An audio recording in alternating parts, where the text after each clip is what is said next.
A movie where 72 cast and crew were horribly injured by wild animals. Another where several staff nearly died in plane accidents before narrowly avoiding exploding at a restaurant. And movies about the devil that seemed to awaken real, ominous forces. These are real cursed movie sets where something went terribly wrong. The Exorcist is famous now, not just as one of the scariest movies ever made, but as one of the most cursed productions in Hollywood history. And yes, I still find The Exorcist scarier than most modern movies. But almost everything that could go wrong on set went wrong, and considering the film's subject matter, it creeped a lot of the cast and crew out. Fires, injuries, and even deaths followed the production from start to finish. Filming started in 1972 under director William Friedkin, adapting a book based on a real exorcism case. Early on, a fire destroyed most of the interior set at Warner Bros. Production shut down for weeks to rebuild it, but strangely, Reagan's bedroom, the room where the possessed Reagan spends the entirety of the movie, was totally fine. Kinda spooky. Injuries piled up as well. Ellen Bernstein, playing the mother, was yanked backward by Reagan during one scene, and the stunt went wrong. She hit the floor really hard and she injured her back, something that would affect her for years afterward, and they left it in the movie. Max von Sydow and Linda Blair had deaths in the family during shooting. Jason Miller, who played Father Karras, nearly died in a motorcycle accident. The actor who played Father Karras' mother in those creepy dream sequences died before the film was released, and Jack McGowan, who played Burke Dennings, died shortly after finishing his scenes. With all this happening, the mood on set was pretty tense. Friedkin even brought in a Jesuit priest to bless the production. Twilight Zone, the movie, is remembered for one of the most horrific accidents in Hollywood history. The film was an anthology, adapting classic episodes for the big screen, and one of its segments was partially set in the Vietnam War, with a helicopter flying low over explosions. Vic Morrow was the lead in the sequence, and along with two children was supposed to run across a river while a helicopter hovered overhead and explosions went off around them. Everything went wrong. The helicopter was flying low, the pyrotechnics were active, and the pilot misjudged the space, so the rotors hit an explosion, the chopper crashed, and Morrow and both young people were killed instantly. It later turned out that director John Landis had ignored California's child labor laws, letting them work late at night with explosives and a helicopter flying overhead. They weren't even officially on the payroll or paid off the books, so no one would notice. And on top of that, Landis had a history of ignoring other warnings on set. He once ordered live ammunition to be used in a scene because he didn't like the blanks. Landis, producer George Falsey Jr., and 3 others were later charged but acquitted on all counts. The Crow is one of my favorite movies of all time. A dark, moody revenge movie with a great soundtrack in this gothic atmosphere. Unfortunately, it's also infamous for a tragic accident. Lead actor and son of Bruce Lee, Brandon Lee, was on set filming a scene with a prop firearm. Earlier in production, a bullet fragment had been left in the barrel. Nobody realized it was still there. On March 31st, 1993, during a take, it went off. The fragment hit Lee in the abdomen, and he was rushed to the hospital, but it was too late. He died during surgery. After Lee died, filming stopped for weeks. To finish the movie, they had to use body doubles, some digital effects, and some careful camera angles. The movie eventually came out, but it is impossible to separate it from what happened on set. And considering the movie's centered on death and the afterlife, with a guy coming back from the dead to exact revenge on the men who took his life along with his girlfriends, certainly casts an unsettling shadow over the whole thing. Not to mention the eerie parallel, Bruce Lee also died before the biggest movie of his career, Enter the Dragon, was released. This next one is absolutely insane. The 1981 film Roar is known as one of the most dangerous movies ever made. The set had over 100 wild animals, mostly lions, as well as tigers, leopards, and elephants, just roaming around. Almost every day, someone got hurt. Tippi Hedren, who produced and acted, was bitten and fractured her leg. She also had to get 38 stitches in her scalp after a lion attack. Noel Marshall, the director, got mauled several times and had serious cuts. Floods destroyed parts of the set. Crew members were constantly scratched, bitten, or hospitalized. 72 cast and crew were injured during this fiasco. Nothing was staged, and what did everyone get out of this? Well, aside from hospital bills, not much. The movie barely made any money. Well, it's no surprise that a movie about the Antichrist, filmed in the mid-70s during the height of satanic panic, had a bit of a reputation, but I'm not talking about the controversial plot. From the very start, strange things seemed to follow the production. Gregory Peck, who played Robert Thorne, narrowly avoided dying before filming even began. He canceled a flight at the last minute, and that plane later crashed, killing everyone on board and even landing on a car carrying members of the pilot's family. Later, when Peck finally flew to England for shooting, his plane was struck by lightning. In a separate incident, writer Dave Seltzer's plane was also hit by lightning on the way to set. Luckily, they arrived alive, but they weren't out of the woods yet, because one night, producer Mace Neufeld and others had plans to eat at a certain restaurant, which was then destroyed in an explosion. Luckily, none of them were inside at the time, but after all the drama with the planes, it really seemed like there was some sort of force trying to prevent them from completing this movie. On top of that, stunts were risky.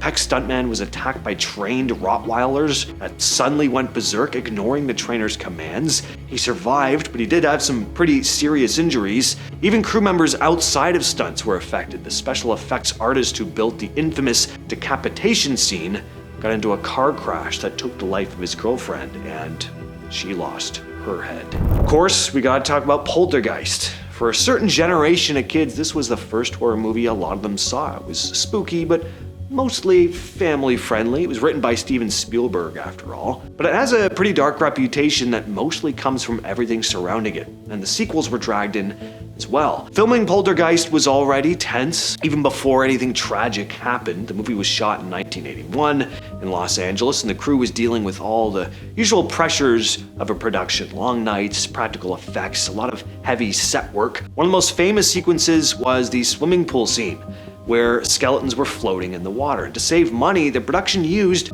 real human skeletons, but most of the film's dark reputation came after filming wrapped. Dominic Dunn, who played the oldest daughter, Dana, died at the hands of her ex-boyfriend in October 1982, just months after the movie came out. Heather O'Rourke, who played Carol Ann, died in 1988. She'd been misdiagnosed with Crohn's disease in 1987 and collapsed the following year.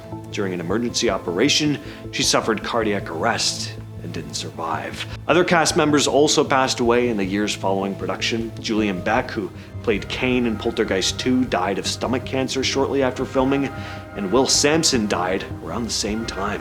Filming Apocalypse Now was chaos almost from the moment it started. Francis Ford Coppola wanted to shoot in the Philippines to capture the real look and feel of the Vietnam War, and he succeeded. Apocalypse Now is known for being one of the most realistic depictions of this war ever put to screen, but the remote locations did not make for easy filming. The crew was constantly battling heat, humidity, not to mention such large chunks of the movie take place on the river. Early in production, a typhoon hit and destroyed entire sections of the set, including the riverboats and villages they built. Martin Sheen, who played Captain Willard, suffered a near-fatal heart attack halfway through filming, so of course they had to halt production while he recovered. Meanwhile, Marlon Brando arrived, not the best condition. He was a bit out of shape for a guy who was supposed to be this ace-trained killer going off the grid in the jungle. He also just refused to read the script. Coppola had to improvise whole scenes on the spot to work around Brando's odd behavior, and he still turned out one of the most iconic performances in movie history. Crew members were also injured in stunts and river rapids, and everyone was constantly under stress from the combination of the intense shooting conditions and the ongoing delays. Filming dragged on for more than a year, and Coppola admitted it nearly destroyed him financially and mentally. The nightmare of this shoot became almost as legendary as the movie itself. There's a whole documentary about it called Hearts of Darkness, the filmmaker's apocalypse, worth a watch. Well, how do I go about this next one? First off, I can't even say either words in the title here on YouTube. We'll have to call it Cannonball Holocast. It's a pretty infamous movie, one that I've seen once and just feel no need to watch again, even though it was very effective. It's known for its very realistic extreme violence, but the production was also a nightmare. Italian filmmaker Ruggero Deodato wanted to create the ultimate lost footage experience, shooting in the Amazon jungle in 1979 with a mix of professional actors and real tribespeople. The conditions were brutal. The crew lived in the jungle, dealing with constant heat, mosquitoes, and dangerous wildlife. Animals were a major part of the controversy surrounding this movie.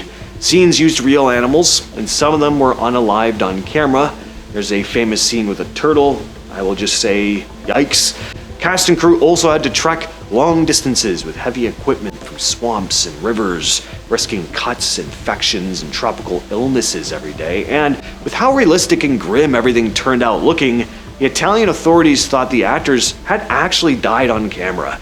Diodato was arrested, and the cast had to appear in court to prove that they were actually alive. The publicity surrounding the trial just added to the allure, though, and it kind of gained this cult-like status. The Wizard of Oz is a beloved classic, of course, but filming was far from smooth. Buddy Ebsen was originally cast as the Tin Man, but his makeup consisted of aluminum dust, which coated his lungs and nearly killed him. He was rushed to the hospital in an oxygen tent and had to be replaced by Jack Haley, whose paste-based makeup still gave him a severe eye infection. Margaret Hamilton, the Wicked Witch, had copper-based green makeup that was so toxic she had to stay on a liquid diet to avoid poisoning herself. During one scene, the trap door for her disappearing act failed to open in time, and the pyrotechnics burned her face and hands, forcing the crew to scrub the toxic makeup off her raw wounds. The stunt double who took over for Hamilton wasn't safe either. Betty Danko was hospitalized for weeks